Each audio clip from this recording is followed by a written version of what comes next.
Hi, this is Poonam Sharma and welcome to Sadbhavna News. आप लोग commissioner साहब के पास मिलने के लिए पहुंचे थे, मुलाकात की है, क्या पूरा मामला है? जी मैडम बताएं।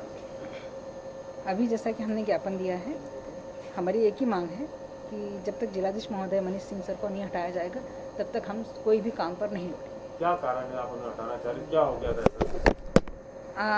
हम प्रतिदिन किसी न किसी को लज्जित होना पड़ता है उनके शब्दों से, उनके अपमान से। तो अब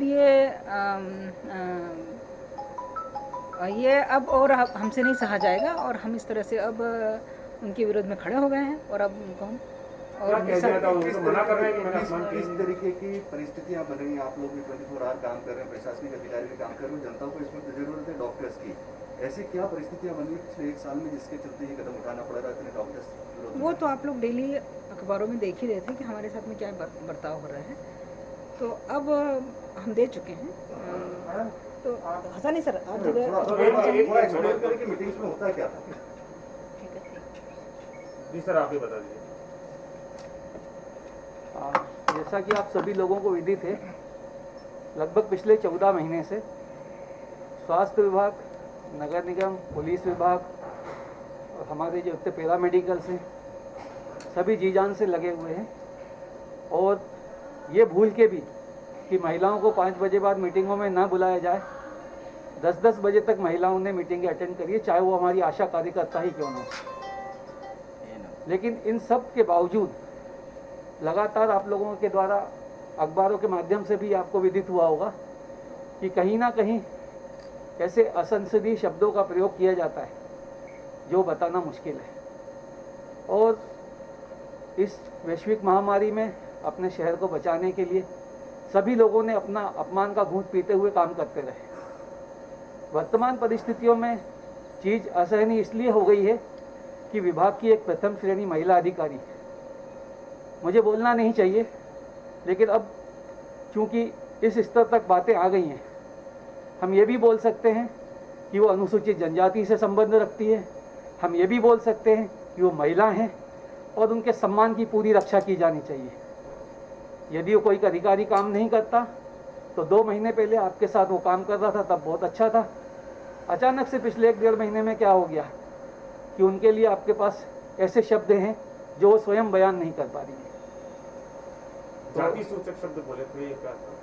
देखिए उस बैठक में मैं मौजूद नहीं था, वो मैडम बताएंगे, पर मेरा ये मानना है कि लगातार पेपर में छपती हुई घटनाओं से आप सबको ये तो भान होगा ही सही कि वे स्वयं अपने राजस्व विभाग के अधीनस्थों के साथ भी कैसा व्यवहार करते हैं। सर, आप लोगों ने कल 8 बजे स्ट्राइक पे जाने के बाद कही है यदि कलेक्टर को नहीं हटाया जाता है तो अपने स्टैंड पे आप लोग कायम रहेंगे, और यदि आप लोग कायम रहते हैं तो कितने डॉक्टर्स और नर्सिंग स्टाफ, पैरामेडिकल और मेडिकल स्टाफ आपके साथ में स्ट्राइक पे जाएगा? लगभग 1,500 से 2,000 का अमला है पूरा, और इसमें आयुष विभाग के जो अस्थायी कर्मचारी भी हैं, यदि उनको भी शामिल कर लिया जाए तो लगभग 4,000 लोग हैं। ऐसे में तो एपिडेमिक है, अस्पतालों में पेशेंट्स पड़े हुए हैं, व्यवस्थाएं चरमरा जाएंगी। बिल्कुल लोगों का क्या दोष? बिल्कुल उनका किसी का कोई दोष नहीं है।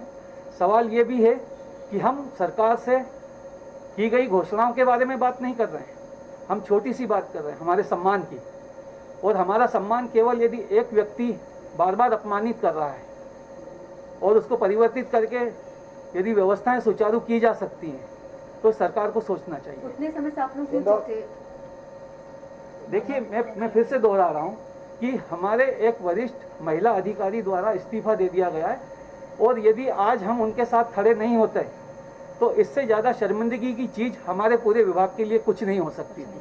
पता नहीं आप जहाँ मिलने के लिए पहुंचे हैं इंदौर कमिश्नर साहब के पास, उनका ये कहना है कि उनको ये उम्मीद है कि आप लोग स्ट्राइक नहीं करेंगे। देखिए मैं स्ट्राइक शब्द का इस्तेमाल नहीं करना चाहूँगा, हम कोई स्ट्राइक नहीं कर रहे हैं, हम लोग काम बंद कर रहे हैं। और जिस तरह से हमारे एक अधिकारी ने इस्तीफा दिया है, हम लोग सभी इस्तीफा देंगे, तो उसमें कोई स्ट्राइक नहीं है। और सरकार के पास पूरा ऑप्शन खुला हुआ है कि सरकार नई भर्तियां कहा जा सकता है कि आप लोग काम बंद करके इंदौर कलेक्टर को अपने पद से हटाने की मांग कर रहे हैं। बिल्कुल ये नहीं कहा जा सकता।